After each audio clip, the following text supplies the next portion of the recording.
છે એને આપણે માફી નથી મંગાવી, એને આપણે માફી નથી મંગાવી, એ તો પોતે જ હોય એવી રીતે કરી છે.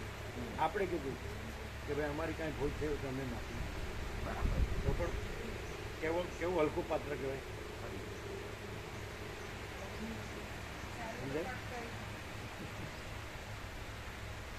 એટલે અહંકાર માણસને કેટલી નીચ હદે લઈ જાય છે. એટલે અજ્ઞાનની ઉતરતા ક્રમની 7મી લાસ્ટ બહુ મોટા રસાતલ બિલકુલ.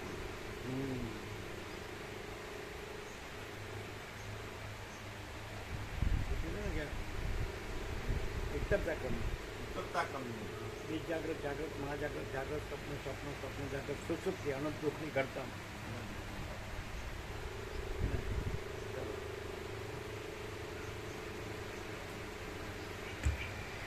વશિષ્ઠ બોલ્યા, હે મહાબુદ્ધિમાન, વિશેષ કરીને માણસોને આ સંસાર તરી જવામાં સાધુઓનો સત્સમાગમ અહીં સર્વત્ર બહુ ઉપકારક છે. સાધુઓનો નીચે ટાંચ છે. સાધુઓનો એટલે બ્રહ્મને સંશય વિપર્ય રહિત અપરોક્ષપણે જાણનારાઓનો. પોતે સાધુ નથી અને જગત નથી અને પોતે જ બ્રહ્મ છે. એટલે હું કેવળ પરબ્રહ્મ અખંડ સચ્ચિદાનંદ છું, તો એ સ્વસમેધ્ય, એને અપરોક્ષ કહેવાય. એમ કે ત્યાં હું આ જીવ નથી, વ્યક્તિ નથી, માણસ નથી, સમજે, આ પુરુષ કે સ્ત્રી નથી, અને આ જગત નથી, અને કે એ પરબ્રહ્મ જુદું નથી. હું કેવળ પરબ્રહ્મ અખંડ સચ્ચિદાનંદ છું. પરબ્રહ્મ જુદું નથી, હું કેવળ પરબ્રહ્મ અખંડ સચ્ચિદાનંદ છું. સમજે, એને અપરોક્ષ કહેવાય. એટલે દ્રશ્ય ભ્રાંતિવાળાને એ સાધુ દેખાય છે, સમજે, પણ દ્રશ્ય ભ્રાંતિવાળો નથી, દ્રશ્ય ભ્રાંતિ નથી. અને દ્રશ્ય ભ્રાંતિમાં જે સાધુ દેખાય છે સાધુપણું નથી. અને ત્યાં આગળ જે ખરેખર પરબ્રહ્મ અખંડ સચ્ચિદાનંદ છે સ્વયં પ્રકાશે છે કે હું કેવળ પરબ્રહ્મ અખંડ સચ્ચિદાનંદ છું. આગળ તો એ પ્રકાશ શબ્દાન્વિત થાય છે કે હું પોતે અનંત પૂર્ણ પરબ્રહ્મ છું, સ્વપ્રકાશ. બરાબર. વશિષ્ઠ બોલ્યા, હે મહાબુદ્ધિમાન, જે અજ્ઞાની હોય, સંસારી હોય અને જેને ભ્રાંત દ્રષ્ટિ હોય અને સાધુ દેખાતો હોય તો એ કેવી રીતે ઓળખે કે સાધુ નથી, પરબ્રહ્મ છે, અખંડ સચ્ચિદાનંદ? ન ઓળખે. સાધુ દેખાતા હોય પણ વ્યક્તિનું કે જગતનું કોઈ જ ત્યાં હોય નહીં, અને આખો પ્રકાશ, આખો આનંદ અને આખી શાંતિ એનાથી ઓળખાય. એ તો સૂક્ષ્મથી સૂક્ષ્મ તત્વ છે કે દેખાય નહીં ને. એમ તો સાધુ જ દેખાય કે આ એક માણસ છે અને સામાન્ય માણસ છે અને સ્વાભાવિક કર્મ કરે છે, સૌ સ્નાન આહાર વિહાર છે, એનું કંઈ પણ જોવે તો જીવતો જાગતો બોલતો ચાલતો માણસ છે.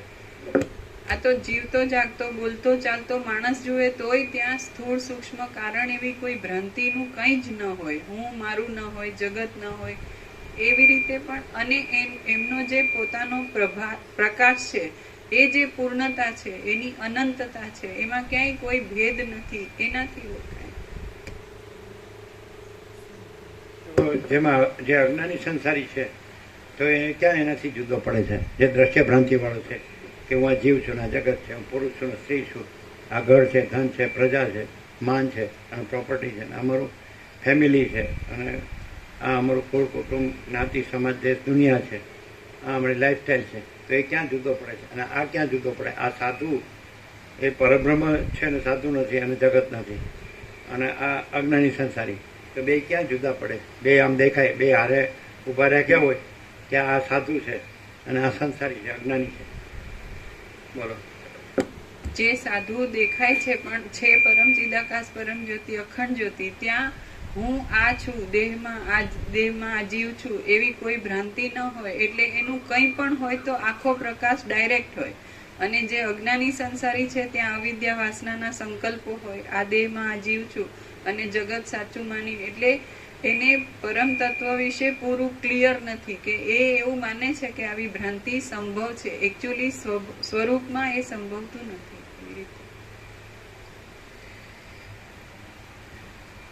વશિષ્ઠ બોલ્યા, હે મહાબુદ્ધિમાન, વિશેષ કરીને માણસોને આ સંસાર તરી જવામાં સાધુઓનો સત્સમાગમ અહીં સર્વત્ર બહુ ઉપકારક છે.